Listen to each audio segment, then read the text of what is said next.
जय श्री राम। भगवान कृष्ण अवतार के बाद भगवान विष्णु ने लिया गौतम बुद्ध का अवतार। भगवान गौतम बुद्ध बौद्ध धर्म के संस्थापक कहलाए। इनका जन्म हुआ था लुम्बिनी में। भगवान गौतम बुद्ध का बचपन का नाम है सिद्धार्थ। भगवान गौतम बुद्ध का जन्म हुआ शाक्य वंश के राजा सुशोधन के यहाँ। भगवान गौतम बुद्ध की माता का नाम था महामाया। भगवान गौतम बुद्ध ने राजमहल में ही शिक्षा प्राप्त की थी। गुरु विश्वामित्र से वेदों उपनिषदों की शिक्षा ली थी। राजकुमार सिद्धार्थ ने कुश्ती, तीर कमान और रथ हाँकने की भी शिक्षा ली थी। 16 वर्ष की उम्र में राजकुमार सिद्धार्थ का विवाह हुआ था यशोधरा से। राजकुमार सिद्धार्थ के पिता के द्वारा ऋतु के अनुरूप एक वैभवशाली महल का निर्माण कराया गया, जहां सिद्धार्थ अपनी पत्नी यशोधरा के साथ रहते थे। जहां जन्म हुआ उनके एक पुत्र का नाम रखा राहुल। कुछ वर्ष बीतने के बाद उनका मन लगने लगा वैराग्य में और आगे चल के उन्होंने अपने परिवार, सुख संपत्ति सभी का त्याग कर दिया। जब गौतम बुद्ध ने अपना घर त्याग करा तब वह राजगृह पहुंचे और वहां उन्होंने समाधि लगाना, तपस्या करना, योग साधना सीखा। जब उन्हें उन सब से संतोष नहीं हुआ तब वह तपस्या में लीन रहने लगे। पहले तो वह केवल तिल और चावल खाकर तपस्या किया करते थे। बाद में उन्होंने कोई भी आहार लेना बंद कर दिया, जिसके परिणाम स्वरूप उनका शरीर सूख गया। जब तपस्या करते करते 6 साल बीत गए तब भी उनकी तपस्या सफल नहीं हुई। एक दिन कुछ स्त्रियां किसी नगर से लौटती हुई वहां से निकली जहां सिद्धार्थ तपस्या कर रहे थे। वहां उनके कान में एक गीत पड़ा, वीणा के तीरों को ढीला मत छोड़ो, ढीला छोड़ने से उनका सुरीला स्वर नहीं निकलेगा, पर तारों को इतना भी मत कोसो कि वह टूट जाए। तब सिद्धार्थ को यह बात समझ में आई कि यदि नियमित आहार लिया जाए तो तपस्या अच्छी होगी। वह 35 वर्ष की आयु में वैशाख पूर्णिमा के दिन पीपल के वृक्ष के नीचे ध्यानस्थ हुए, जहां उन्होंने कठोर तप किया।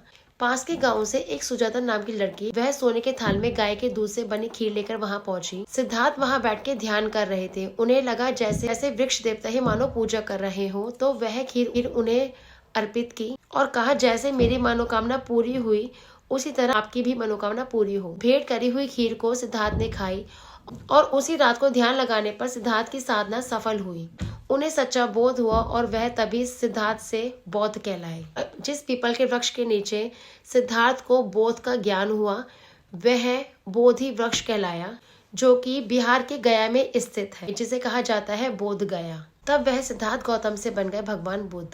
गौतम बुद्ध ने अपने शिष्यों को भगवान या देवता मानने से सावधान किया। गौतम बुद्ध की शिक्षाओं पर बौद्ध धर्म का प्रचलन हुआ। भगवान गौतम बुद्ध ने जरा, मरण और दुखों से मुक्ति दिलाने का मार्ग बताया था। बुद्धम शरणम गच्छामि भगवान बुद्ध का मूल मंत्र कहलाता है। इसका मतलब होता है मैं भगवान बुद्ध की शरण लेता हूँ। भगवान गौतम बुद्ध ने अपना पहला उपदेश दिया था वाराणसी के सारनाथ में, जिसमें से पहला है, जीवन में यदि शांति और खुशी चाहिए तो भूतकाल और भविष्यकाल पर ध्यान न दें। अपने ऊपर विजय पाने से 1000 लड़ाई जीतने से ज्यादा फायदा होता है। सत्य के मार्ग पर चलना चाहिए। अपने लक्ष्य को पाने से ज्यादा लक्ष्य पाने की यात्रा पर ध्यान देना चाहिए। उपदेशों के बाद बौद्ध धर्म के 5 नियम भी हैं, जिसमें सबसे प्रथम है हिंसा न करना, चोरी न करना, झूठ न बोलना, नशा न करना, व्यभिचार न करना। व्यभिचार का मतलब होता है किसी पराया इंसान के साथ संबंध ना बनाना। जब भगवान गौतम बुद्ध तपस्या में बैठते थे, ध्यान करते थे, तब वह ध्यान की कई मुद्राओं के साथ बैठते थे। भगवान गौतम बुद्ध इस फोटो में बैठे हैं ध्यान मुद्रा में। इस मुद्रा को समाधि मुद्रा या योग मुद्रा भी कहते हैं। भगवान गौतम बुद्ध ने जिन मनुष्यों को उपदेश दिया, जिन मनुष्यों को शांति और सुख की राह दिखाई, वह सन्यासी हो गए और सदैव सुख शांति से रहने लगे। उदाहरण के लिए मैं बात करती हूँ कैसे भगवान गौतम बुद्ध ने उंगली मार को एक सन्यासी बनाया। उंगली मार एक खूंखार डाकू था जो जंगल से गुजरने वाले लोगों को काट कर लूट लेता था। उंगली मार के गले में एक उंगलियों की माला थी जो उसके द्वारा मारे गए लोगों की उंगलियों की थी। एक बार उसी गाँव में, जिस गाँव में उंगली मार रहता था, उसी जगह एक बार महात्मा गौतम बुद्ध आए और वहाँ के लोगों ने उनका खूब स्वागत किया। तो महात्मा बुद्ध ने देखा कि वहाँ के लोगों में कुछ डर समाया हुआ है। जब महात्मा बुद्ध ने उन लोगों से डर का कारण पूछा, तब पूछे जाने पर वहाँ के लोगों ने इसका कारण उंगली मार को बताया कि वह जंगल से गुजरने वाले लोगों को मार देता है और लूट लेता है। भगवान गौतम बुद्ध ने निश्चय किया कि वह उंगली मार से अवश्य मिलेंगे और उसे सही पथ पर अवश्य लेकर आएंगे।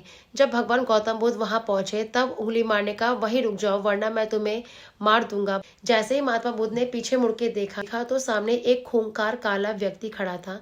लंबा चौड़ा शरीर, बड़े हुए बाल, एकदम काला लंबे लंबे नाखून, लाल लाल आंखें, हाथ में तलवार लिए वह बुद्ध को घूर रहा था। उसके गले में एक माला लटकी हुई थी जो थी उंगलियों की, जो बहुत डरावनी लग रही थी। तब भगवान गौतम बुद्ध ने बहुत शांत और मधुर स्वर में बोला, मैं ठहर गया, तू कब ठहरेगा। उंगली मारने बुद्ध के चेहरे की ओर देखा और उनके चेहरे पर बिल्कुल भय नहीं था। तब उंगली मारने बोला, हे सन्यासी, ठहर जा, तू देख मैं कितना खतरनाक हूँ, कितना डरावना हूँ। गौतम बुद्ध बोले, तुझसे क्या डरना, डरना है तो उनसे डरो जो सचमुच ताकतवर है। उंगली मार बोला, क्या तुम्हें मैं ताकतवर नहीं दिखता। गौतम बुद्ध ने कहा, यदि तुम ताकतवर हो तो जाओ सामने पेड़ के 10 पत्ते तोड़ के लाओ।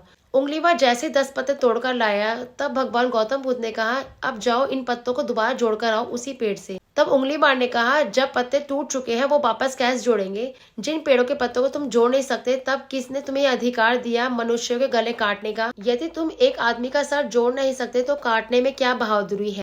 उंगली मार सन रह गया, वह महात्मा की बातों को सुनता रहा। तभी एक अनजानी शक्ति ने उसके हृदय को बदल दिया और वह महात्मा बुद्ध के चरणों में गिर गया और बोला, हे महात्मा, मुझे क्षमा कर दीजिए, मैं भटक गया था, मुझे शरण में ले लीजिए। महात्मा बुद्ध ने उसे अपनी शरण में ले लिया। यही उंगली मार शिष्य आगे चलकर एक महान साधु बना। भगवान विष्णु के 9वें अवतार कहलाते हैं भगवान गौतम बुद्ध। जय श्री राधे।